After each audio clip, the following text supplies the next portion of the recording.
Good morning student. आज मैं आपको पढ़ाने जा रही हूँ क्लास 3 में सब्जेक्ट हिंदी। आप निकालिए पेज नंबर 12। यहाँ पे देखिए वर्णों के भेद। पिछली कक्षा में हम पढ़े थे वर्ण किसे कहते हैं और वर्णमाला किसे कहते हैं। आज हम पढ़ेंगे वर्ण कितने प्रकार के होते हैं। तो वर्ण दो प्रकार के, स्वर वर्ण और व्यंजन वर्ण। स्वर किसे कहते हैं? किसी वर्ण का उच्चारण करते समय हमारे मुख से वायु निकलती है।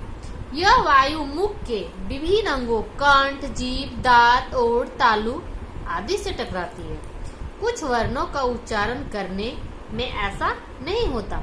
जिन वर्णों का उच्चारण करते समय मुख से निकलने वाली वायु के मार्ग में कोई रुकावट नहीं होती, उन्हें स्वर कहते हैं। इन वर्णों का उच्चारण स्वतंत्र रूप से होता है। तो स्वर का परिभाषा है ऐसे वर्ण जिनके उच्चारण में किसी अन्य वर्ण की सहायता नहीं ली जाती है, उसे हम स्वर वर्ण कहते हैं। और इन स्वर वर्णों की संख्या कितनी है? 11 है।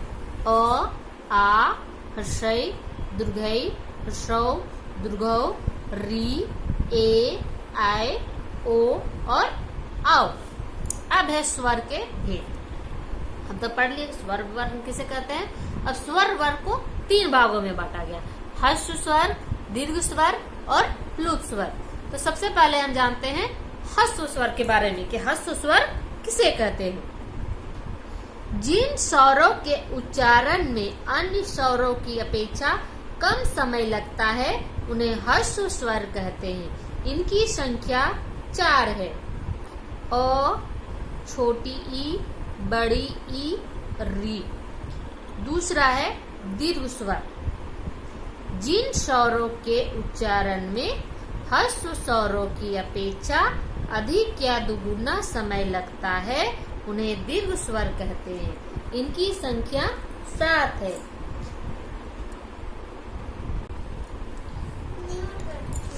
दीर्घ स्वर की संख्या 7 है।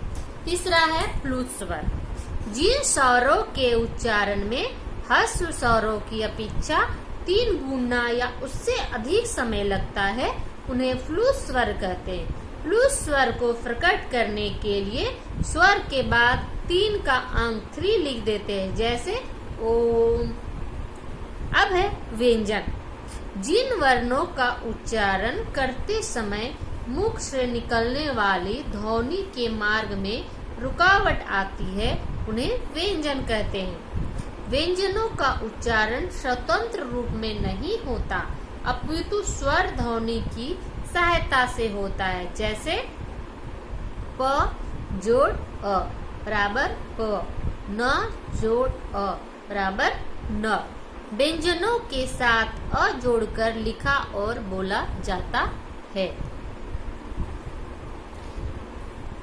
आगे कि हम कह सकते हैं कि व्यंजन अगर आपसे पूछा जाए तो व्यंजन किसे कहते हैं, तो इसका परिभाषा है वैसे वर्ण जिनके उच्चारण में स्वर वर्ण की सहायता ली जाती है, उसे हम व्यंजन वर्ण कहते हैं। जैसे यहाँ आप देख लीजिए, प के साथ जब अ लगा रहता है तब बन जाता है प, न के साथ भी अ बराबर न। अब व्यंजन के भेद ये हम नेक्स्ट क्लास में पढ़ेंगे। तो आपका होमवर्क है स्वर वर्ण, व्यंजन वर्ण, ह्रस्व स्वर, दीर्घ स्वर और प्लुत स्वर, ये 5 का परिभाषा लिख करके आप इसे याद करेंगे। Thank you.